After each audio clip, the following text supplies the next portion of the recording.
Assalamualaikum warahmatullahi wabarakatuh. Hello everyone, my name is Uzkia Firdausi with student number 24-2020-50, and today I will present my midterm project on cross-cultural understanding course. And topic that I will use is culture and cross-cultural understanding with focus on comparing Indonesian cultures and Western cultures, specifically in the United Kingdom and United States. So, in this presentation, I will first explain what culture is, followed by several characteristics and elements of culture.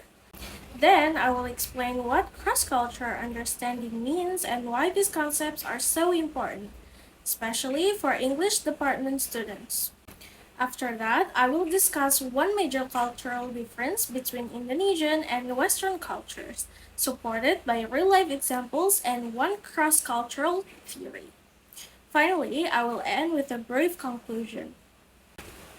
Culture can be defined as a set of shared values, beliefs, behavior, customs, and communication patterns that are learned and passed from one generation to another.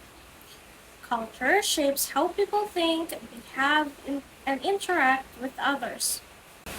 One useful framework to understand this is Hall's iceberg model. The visible parts of culture, like food, clothing, and language, are only a small portion. The deeper and more influential parts, such as values, beliefs, attitudes, and assumptions, are hidden beneath the surface. These deep elements influence our everyday decisions and communication. So, culture has several important characteristics.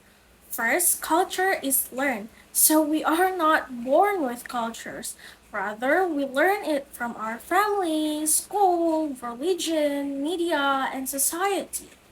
Second, culture is shared, meaning that members of the same group have the same ways of thinking and behaving. Third, culture is dynamic. So it can change over time due to globalization, modernization, and even with an interaction with other cultures. And some important elements of cultures is include language, customs, values, traditions, and communication styles. Cross-cultural understanding refers to the ability to recognize, respect, and adapt to cultural differences. It is not simply knowing about cultures, but understanding how these differences influence communication and behaviors. For English department students, cross-cultural understanding is especially important because English is a global language. When we communicate with English speakers from different countries, we also interact with different cultures, not just different grammar or pronunciation. This understanding can help us avoid misunderstandings, appreciate diversity, and become better communicators, teachers, translators, or professionals in international environments. So for the cultural differences, I choose directness versus indirectness in communication. This differences is very clear when comparing Indonesian culture to Western culture. So in Western culture, they generally use direct and explicit communication. People say what they mean. Clear communication is considered honest and efficient. But in the contrast, Indonesian culture tends to use indirect communication. People prefer to speak politely and avoid hurting others' feelings. So, this indirectness is seen as a way to maintain harmony and respect. To illustrate this difference, let me give you a real life example.